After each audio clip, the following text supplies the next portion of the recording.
Why wasn't Moses allowed in the promised land? What was so wrong with the fact that he hit the rock instead of speaking to it? It's so hard to accept because out of anyone, Moses seems the most deserving to go into the promised land. But I think there are three different ways in which what he did was so problematic. Number one is he misuses the power of God. Number two is his actions demonstrate that he has grown weary. Weariness would not be helpful in leading the nation in this next phase. Number three, he didn't have faith in God's new methods. So let's start with number one. And number one is that he misused the holy power of God.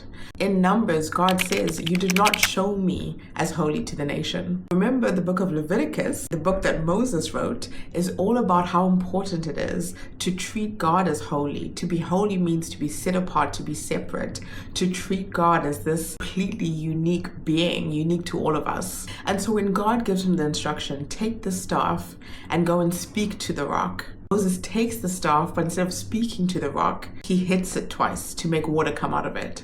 And he says this to the people: "Listen, you rebels, are we supposed to bring water out of this rock?" We. Who's we? Every other time that Moses had obeyed God, he's always told the people, God says, or God is doing this.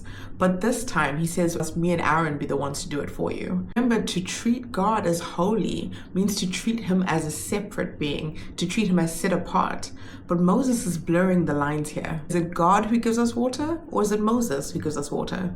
And this is so important when you consider the fact that God himself had to go into Egypt and deliver the Israelites from the Egyptian spiritual system, a spiritual system where the magicians corrupted God's power and said, we are doing all of these miracles in our own power. God broke down their religious system because it was a system that was getting the people to worship God's creation instead of the creator himself.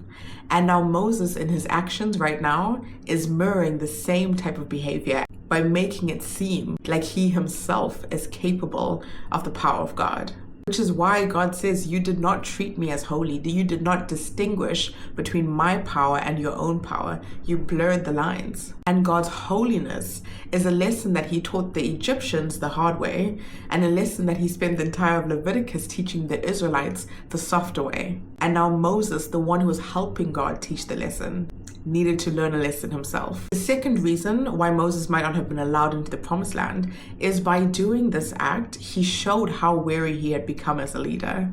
And weariness would not be helpful for the next phase. Even though they were entering the promised land, that promised land was about to come with a lot of problems. It needed a leader with energy, with zeal, and with obedience to God to be able to help the Israelites through it. We know Moses was getting weary because in Numbers 11, he complains to God. He says, why do I have to take care of these people as if I bore them myself, as if they're my own children? He says, this burden is too heavy for me.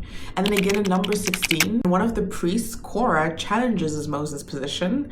Moses falls on his face. He's literally exhausted. And to make matters worse, right before this rock incident, his sister Miriam dies.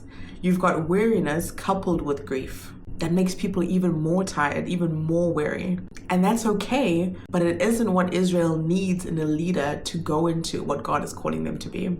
And number 3, finally, God says, by striking the rock and not speaking to the rock as I had asked you to, you are showing me a lack of faith in me.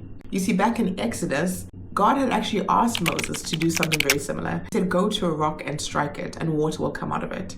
So Moses is used to the way that God used to do things, or the way that God did things in a previous season. But here, God is trying to do something in a different way, using a new method, a softer method. By relying on the old way that God used to do things, Moses is effectively saying, I know God, and the way God does things is in this way. If your faith in God is in what he did for you in the past and how he did it specifically, and you're looking forward in your life expecting the same things, it's actually a lack of faith. You are placing a limit on a limitless God. And once again, that limited view, that limited ability to think of what God can do in different ways wouldn't serve him as a leader in this next phase. God needed a faith that endured from season to season.